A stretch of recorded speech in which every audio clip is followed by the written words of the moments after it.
Bonjour à tous. Oula, ça fait un peu gangster quand même les lunettes là. Alors, j'espère que vous allez bien. Je voulais profiter de ce petit trajet aujourd'hui pour vous faire un petit brief sur un sujet qui revient super souvent sur le bureau.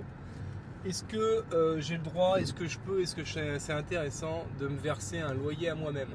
Alors, la question elle revient super souvent parce que je pense que les chefs d'entreprise discutent beaucoup entre eux et c'est légitime et souvent c'est un peu le bon tuyau qu'on essaye de refourguer aux copains.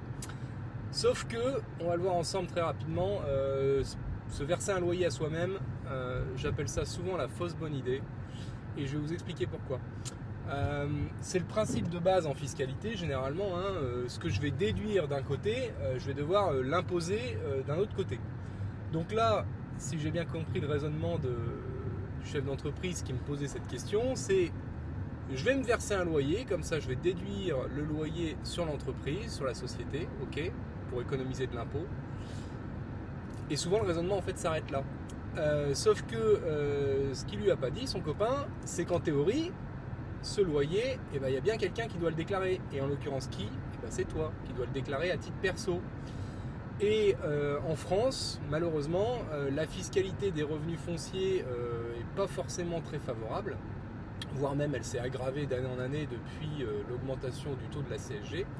Et donc le loyer que je déduis sur l'entreprise, sur la société, je dois le déclarer à titre perso dans mes revenus fonciers. Et je rappelle que les revenus fonciers sont imposés à la tranche marginale d'imposition et la CSG surtout. Donc pour peu que je sois sur une tranche d'imposition à 30% par exemple, ça me fait 30 plus 17,2, ça me fait quasiment 50%. Donc sur les 100 balles de loyer que tu vas te verser, il y en a quasiment 50 qui vont partir à l'État. Donc si vous avez bien suivi, on essaye, donc on se dit je passe un loyer sur la boîte pour économiser de l'impôt. Et souvent d'ailleurs on se rend compte qu'on économise en fait 15% d'impôt. Si on est dans la tranche entre 0 et 38 000, on économise 15% d'impôt sur la société pour se retrouver à en payer à titre perso. Au minimum 17,2 si je ne suis pas imposable, et puis très rapidement 17,2 plus 11, 14 ou 30 suivant ma tranche marginale. Donc voilà pourquoi c'est une fausse bonne idée. Alors il y a quelques rares situations où ça peut être intéressant, utile, envisageable. Si par exemple j'ai quelqu'un qui est au pôle emploi et qui doit absolument se verser un petit complément pour pouvoir voir la fin de mois, on peut faire cette situation-là, cette option-là.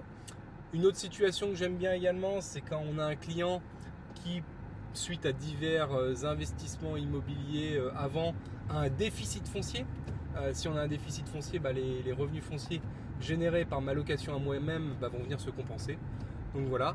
Je ne vais pas rentrer plus dans les détails, c'est vraiment quelque chose qu'on doit voir au cas par cas et souvent, justement quand on analyse le cas personnel de chacun, c'est souvent une fausse bonne idée.